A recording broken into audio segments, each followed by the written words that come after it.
everybody, my name's Yvonne and I'm from New Community Ringwood, and I just feel like there's a lot going on for all of us in the world at the moment, and as everything changes so rapidly, I thought it might be really useful for us to talk to some professionals, get some advice on how we might be dealing with this stuff. So I've got Zoe here, who's a trauma-informed counsellor, and she's just going to take me through some stuff that might help me think about it, and I wonder if it might be useful for you guys to put in practice in your lives as well, and to listen to some of the thoughts that she's got. Hi Zoe. Hi Yvonne. We're in the bush. We are in the bush. This is what we call our second office out here. So I work in a practice just a couple of minutes up the road, and one of our favourite things to do is bring people outside, and at the moment we know that coming outside is still a good and healthy thing for us to be doing. It's really good. I feel like I've been inside a lot, Yeah. and so to come out I recognise that I haven't been outside enough lately. Yeah. And so one of the things we're encouraging people to do, to whatever capacity you have, is still to get outside. And so this morning we're just going to do a simple little grounding exercise in the nature that's around us. You can do this in the lounge room, you can do it in your car, you can do it at home. I could go into my backyard. You can go into your backyard. My favourite space to do it is out in the bush, and I'll talk a little bit as we go about why the bush setting can be a really good environment for us to do this exercise. Yep, love it. Take it away. All right, so we are all very stressed at the moment. The world has turned on its head. Yep. And so as you introduced, I'm a trauma-informed counsellor, so I'm typically working with people whose worlds has been turned upside down. And now in this pandemic, everybody's world has been turned upside down. And so typically if I'm working with somebody in trauma, I'm teaching them a little bit about their brain and what's going on in their brain, and I'm teaching them about this thing called the window. And in the window, we often have this space somewhere in the middle where we operate on a daily basis, and we're calm and collected, and we can work and we can function. But then if something really scary or bad happens, a part of our brain called the amygdala triggers, and we can pop out of that window. Yep. And so what we're going to do today is learn how to get ourselves back in the window, and we're going to have some further information about brains and trauma and windows and that sort of thing in some coming talks and on the website too. So when you're talking about the window, it's in terms of how I'm dealing with life, and if I'm okay, I'm inside the window, but if things are not going well, I might kind of go outside the window. Is my behaviour changing? Yes. Is my heart rate changing and all those sorts of things? So I can feel it. You can feel it. So the analogy that I usually talk about if I'm in my counselling rooms, and I say, you know, we're sitting here and having a nice chat, and we're both in our windows and we're pretty calm and regulated, and a bear decides to jump in our window to eat one of us, preferably you, not me. Oh no, that's not good. And straight away our little amygdala, which is the smoke detector, it's just a little warning signal inside our brain, dumps a huge amount of adrenaline into our system. So we can fight the bear, we can run away from the bear, or we can play dead and hope the bear eats Yvonne, not me. Yes. Okay. Yeah. So straight away we start to feel a pounding in our heart, and we feel breathless, and we feel like we want to get up and run, because that's our amygdala saying, run baby run, you need to stay alive. So the amygdala's job is to keep you alive. Yeah. And so, you know, if the bear decides to go away, he's decided he wasn't really hungry, he doesn't really want to eat one of us, then our brain gets a signal and says everything's calm, don't need to keep producing the adrenaline, and you can pop back in your window. So in terms of that window, when something happens, and this might happen in my normal everyday life where something happens and I kind of go up out of the window and then it settles back down and I'm back in my window. But I wonder if at the moment we're all operating right at that top of that window because there's so much going on around us, and we're also not able to do all the things we normally do. That's right. Yep. And so what I've been doing this week, you know, we've had a really busy week counselling wise, and so what I've been talking with people about is exactly that most of us will be either out of our window or at the very edge of our window. And so realistically what we're doing, the bear isn't going to go away. This crisis isn't going to go away in a real hurry. No. And so it will in time, and we'll learn new ways of functioning and coping, but at the moment the best we can do is take control of me. I can take control of me, I can learn about my physiology, I can learn about my brain, I can learn about windows, and I can learn to do what's in my control. And that might mean I need to do a grounding exercise right throughout the day. Like we're going to do now. Like we're going to do now. Good. All right. Yeah. So if you're ready, I'm we'll ready. jump in and we'll go. All right. So where all the information that tells your brain you're in danger comes in through one of your 5 senses. So we're Yes. gonna Probably my use- eyeballs looking at my phone too much and reading too much content. Definitely, and another day we'll have a talk about how much content is sensible to look Yep, at. yep. So with your eyes at the moment, I want you just to notice what is around you. Yep. And I want you to notice what is far and what is close. Yep. Perhaps notice what is natural, what is man-made, Yeah. and just feedback some of the things that you're noticing with your eyes. Yeah, well, I'm noticing that the sky is far and it's blue and it's clear, which is lovely. It is It's beautiful. really nice, and the ground is near.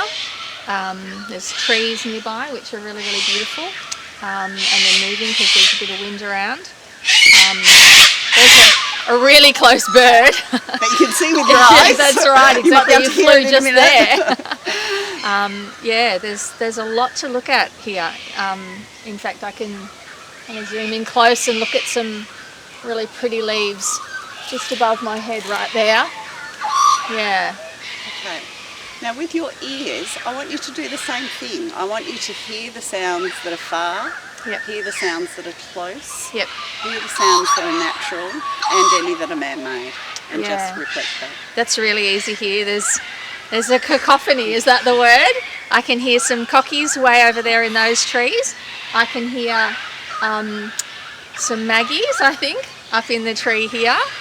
I can hear the wind going through the trees as well.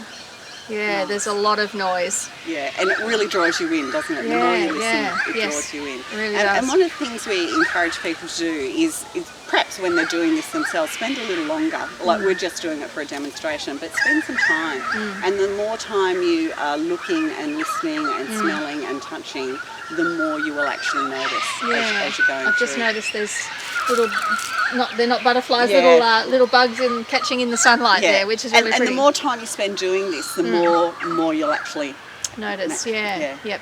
But this next one, we cheat a little bit. I didn't pick this leaf in this beautiful greenery. We actually picked this back at work where we're allowed to Yes. pick a leaf. Yes. But it is a beautiful gum leaf. Yeah. I want you to crush it. Oh, smell yes, the I oils. can anticipate what I'm going to Ooh, smell. You're going to smell. Oh, that's stunning, like straight away. Oh, that's a smell that's not in my house. What can you smell? That's beautiful. I can smell the eucalyptus. Yeah. That's just beautiful. That's Yeah. a lemon-scented gum. That's lovely. Okay. So Yeah. what you're actually doing at the moment is breathing in the oils, the phytoncides from that tree. Yeah. And what we know from So, spending... sorry, the the phytoncide. phytoncide, is that like a phytoncides. chemical thing that's being released? It is, yeah. And my body likes it. Yeah, your body does like it. I feel like yeah. It feels good, doesn't it? It does, it really and, does. And I'll come back to phytoncides. Now open your mouth, don't taste it, Yep. but open your mouth and breathe in. Oh yeah, that's beautiful. Actually, it's quite. I can smell the lemony. Yeah, you can smell the lemony. Yeah, that's beautiful. And so you may not have a lemon-scented gum, but there may be a lavender Maybe or a something. gum tree or Yes. anything with any fragrance that you have Yeah. around you that Yeah. you can access. Yep. All right. What I'd like you to do now is with your sense of feel and touch. Yep. Just notice what you feel in the air, the breeze, the coolness, the warmth. I want you to touch a tree. I know we get called tree huggers. I'm not going to hug the tree. I don't want to be live on video But hugging the you tree. may touch the tree and tell Absolutely. me what your sense of touch. Well, it feels rough initially, but it just feels enormous. It feels big and steady, and yeah. If my kids were here, they'd want to climb it. There's a bit of adventure that comes up in me when I think about it. Yeah. And it makes me feel like I want to actually get out in the world more. The world is big, Yeah. and yeah. And we want people doing that in safe ways. Yeah, because I can't just go climb a mountain and do a bushwalk or have a holiday backpacking somewhere. I have to stay where I am, but there's a tree not dissimilar to this in my backyard. Okay, So, yeah, go touch a tree. go touch a tree. So my important question to you in this moment, are you safe? I am safe, yeah. Okay. I think there have been times in the past week when I've been watching news or speaking to people where I've wondered if I was safe, but right now I actually do feel very safe. Yeah. Okay. Yeah. I have done this exercise, I can't tell you how many times with people, but particularly in this last week, and exactly as we have just done it. Yep. And one of the questions that then people say is, but then when I start to think about, I feel unsafe again. Yeah, we're going to. Yep. So this is why we need to keep repeating.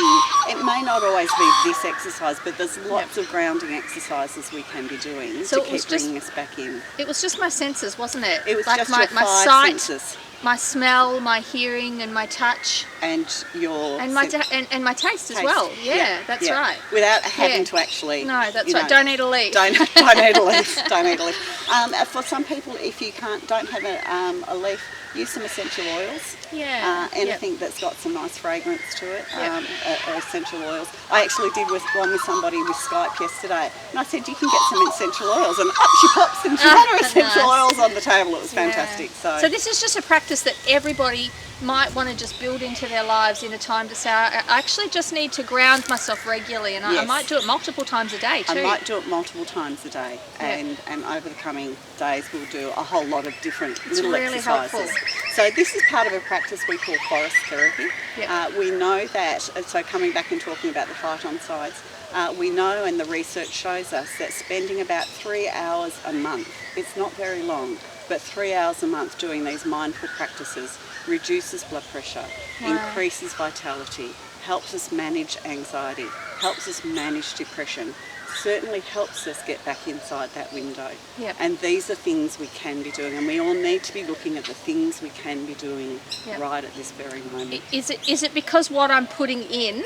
to my brain actually resets levels of stuff? Like, I don't understand how that works, but I think about it, if Yeah. I'm actually looking at, really dreadful stuff all the time, Yes. then my brain's going to respond. But if Yes. I'm actually looking at really beautiful stuff, Yes. or stuff that's actually meaningful to who I am, Yeah. it might settle stuff. Absolutely. Whatever stuff is. Whatever stuff. We know that when you dysregulate, when you go out of your window, Yep. there's a whole lot of brain chemistry involved.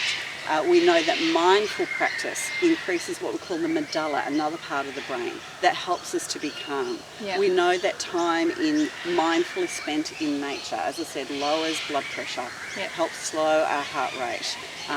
It has an antimicrobial impact and antifungal, all of these antis that really help increase vitality and keep us strong and well.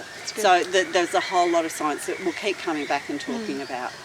Because there's a whole lot of practices that we can be doing. This is about what Yeah. we can be doing. I feel like I've got dozens of questions for you and other topics that I'd love to look at, because I think that we're going to need to get really good Yeah. at caring for ourselves Indeed. and caring for our mind health, Yeah. and then also being able to be an example to those around us. Around us, I just yeah. feel like if I were to tell my children Yes. that this is what I'm doing and Yes. say, come with me, let's go in the backyard Yeah. and do this, And this- how much better This is will great they be? with kids. I love doing this activity Yeah. with kids Yeah. and with whole families. You know, Yeah. a whole family can go into a back. You know, you and your family system might be isolated.